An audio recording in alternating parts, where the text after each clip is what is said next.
So welcome to this third season of Season Day Scholar. And today we have got none other than the editor-in-chief of ES&T Letters, Professor Bryan Brooks. As you know that in the introduction, we keep the secret of the achievements and everything. So you can find in the description as well as at the end of the video. So welcome, Bryan.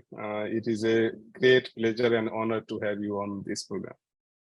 Yeah, thanks for having me. I look forward to our conversation this evening, or this morning, rather.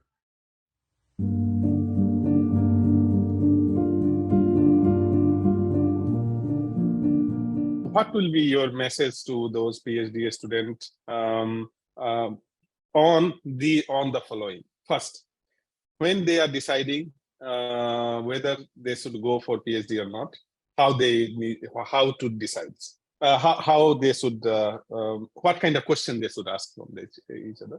Then when the conversion happens, I mean, the subject we have already talked about, that it should be based on sheer interest and curiosity and not trend. Not because I have been given this supervisor, so this supervisor is working in this field, that's why I will do that. No, if you are interested in some field, find the supervisor according to that. But of course, you can give your take on that. And the second thing that is there, the interface, like PhD is about to finish and I have to get a job. Marriage has also happened. So that, how to face that transition. So these questions. Yeah, well, I think we talked a little bit about, why to do a PhD or why I did a PhD. I think you have to go into it with your eyes wide open, right? And I think there's a couple of just practical considerations. Look at the trajectory of the course of study, right? How long does it take? This is usually a question that all PhD students are asking. I will be honest with you. I have never accepted a student who has asked me these two questions. What do I have to do to get a PhD? And how long will it take me to get the degree? Okay. Because you can look at anyone in my lab and realize it's 4 to 6 years based upon whether or not they had a master's or not, right? And so the course of study, but it's also that the magic is in the student. The magic is in you, right? It's not in me. Okay, I can help guide you. As a very famous environmental scientist told me one time that he likes to tell his students, I can actually teach you very little, but I can put you in positions to learn very much. And so that philosophy, I think, is also something that a new PhD student or someone who's thinking about a PhD needs to really think about in practical terms. It's an active learning model. You, to become a scholar, must realize the magic is in me, and you want the good mentoring. It's very important, but you have to realize that you've got to make it happen, right? And the mentor is there to help guide you along the path.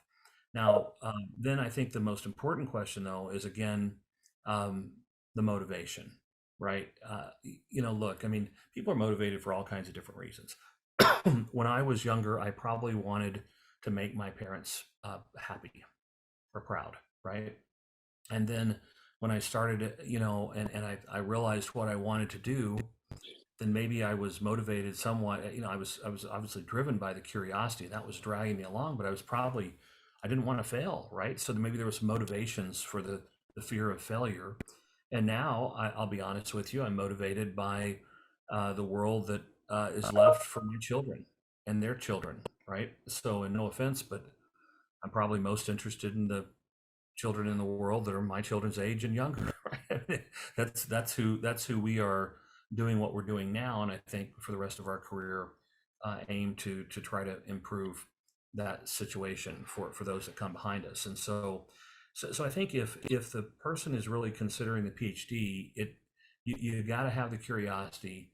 You got to know that this is where I want to take my career. You also need to know the practical aspects of the commitment, right? As I described to students, I think there are several phases, right? I will not work with a student who's not committed, right? Because without commitment, what else is there, right? You can't get started. You can't immerse yourself into a topic. So the commitment and then the immersion, right?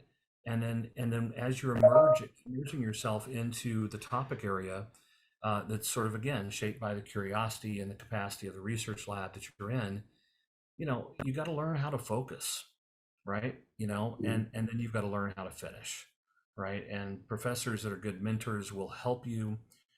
Generally, students who are bright, and curious, it's tough to focus, right? In fact, sometimes maybe I have academic ADD, okay, and I embraced the academic ADD some time ago. I like to work, and my hobbies include different areas of science and engineering.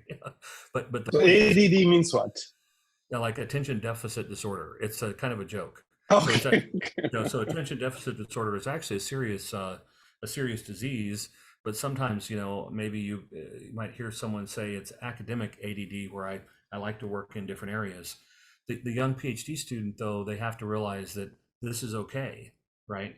And it can be a strength, but you have to learn how to focus in this specific area, and you have to learn how to finish the work that you're doing and demonstrate that you can ask interesting questions and deliver basically products from that effort. So yeah, I think the commitment is first and foremost.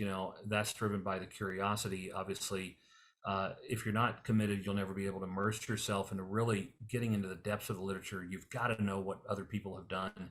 You can't superficially examine a topic. You really have to be serious.